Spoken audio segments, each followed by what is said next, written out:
Okay, here's one more. Will GIPSA rules end value-based marketing?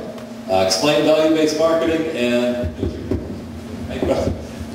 As I told you a little bit earlier, that we don't have it now. And I'll give you another example.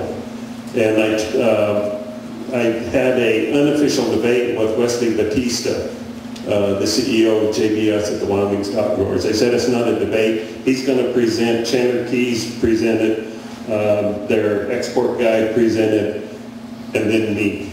They went and sat down in the audience, and then I did. And I told this story, and Wesley Batista was sitting in the third row in front of me, and he kind of sat up on the edge of his chair. And I didn't use any particular names. I said a packer buyer from Greeley showed up at the yard.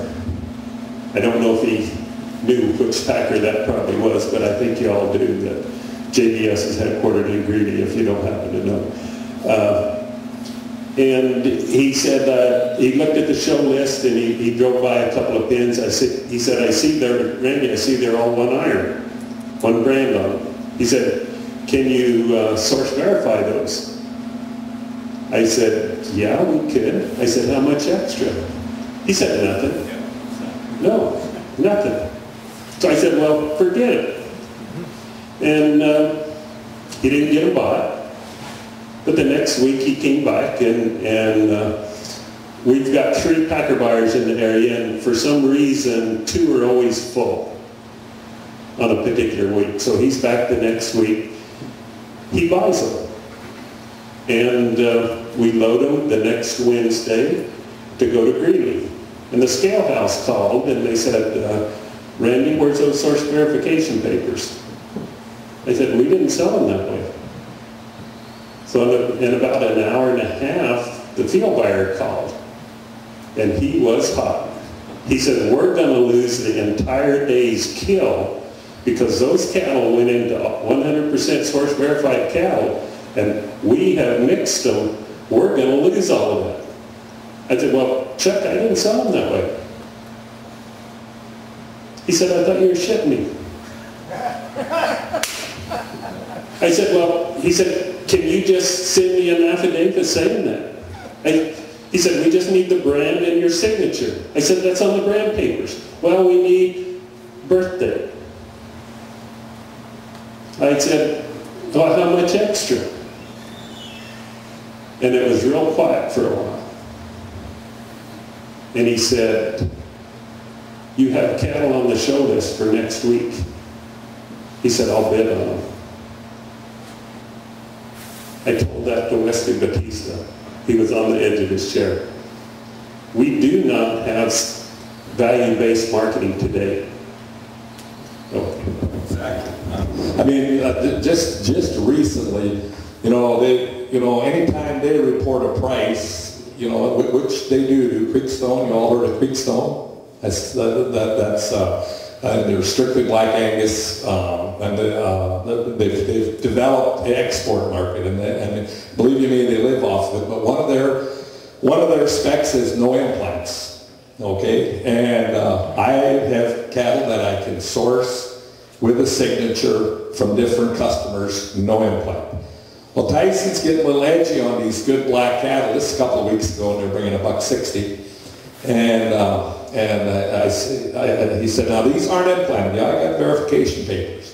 Okay, bid me $1.60 for them. And I said, well, would you bid $1 extra so I can call the customer?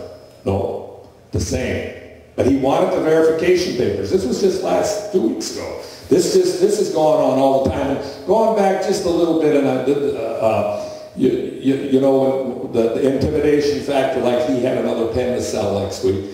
This has happened to me in the past 30 years so many times, but more so in the last few, is the packer buyer will buy cattle from me, but buy them 2 weeks out, saying we're filled up. And believe you me, Tyson buys 85% of them, right? They'll bid me on a Wednesday in that 5-minute period and say, but, Herman, we're going to leave them set for 10 days, and we're going to be out of the market. We're filled up for 2 weeks. So you get scared. You're intimidated, not alone for yourself, but for the customer. So you sell them to him. He calls back 2 hours later and wants them 2 days later. That's a downright lie. And I've testified to that fact already. If I had done that to any one of my customers running an auction market, I couldn't have got their cattle. I couldn't have got my wife to bring her cattle in that type of situation. So it's... The answer to the question is no. The GIPSA rule in no way would prohibit value-based marketing agreements, branded programs, or alliances. In fact, the GIPSA rule expressly states, which means it's written in the rule, that branded programs that return a premium to the packer in the marketplace can be used to justify different prices paid for livestock. The rule expressly states that. The U.S. Undersecretary of Agriculture, Edward Avalos, wrote a letter that's on the website that said the rule will not impact value-based marketing agreements.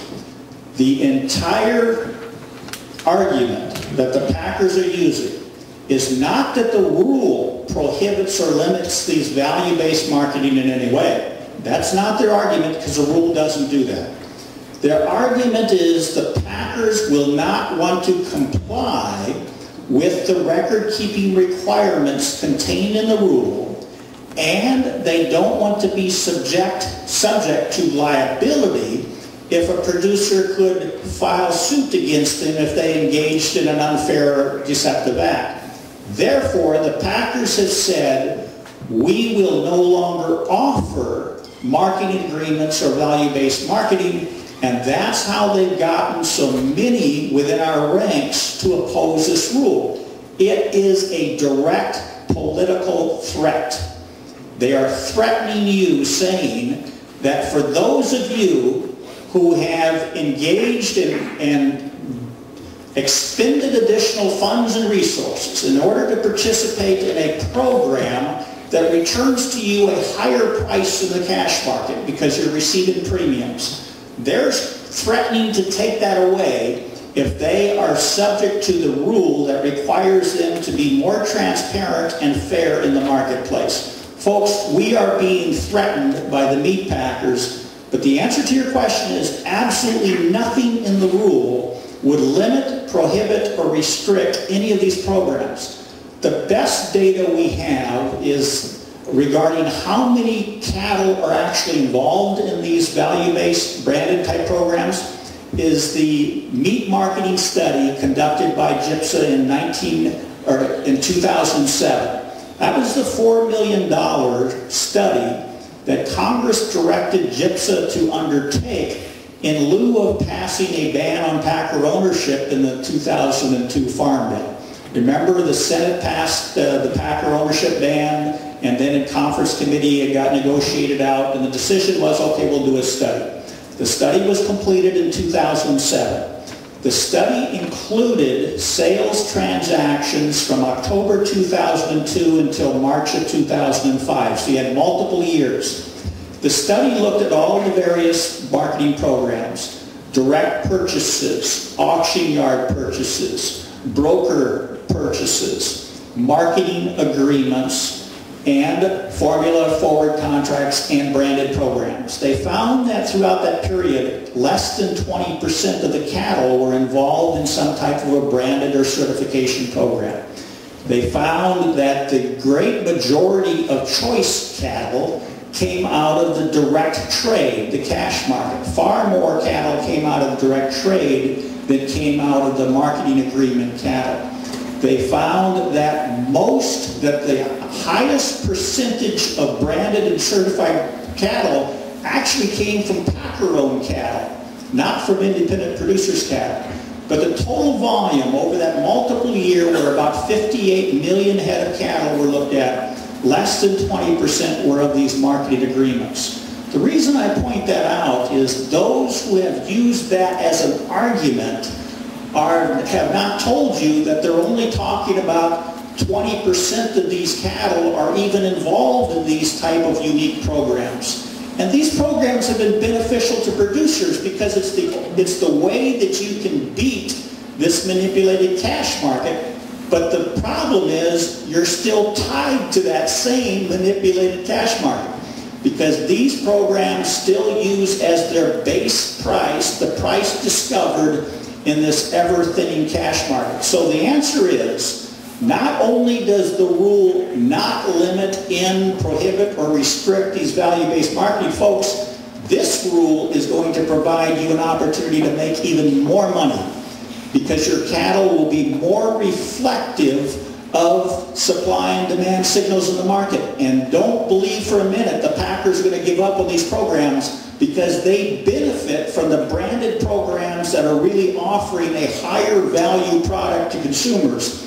If consumers continue to demand it, the packers are not going to give it up simply because GIPSA is requiring to keep records and to maintain those records for 2 years.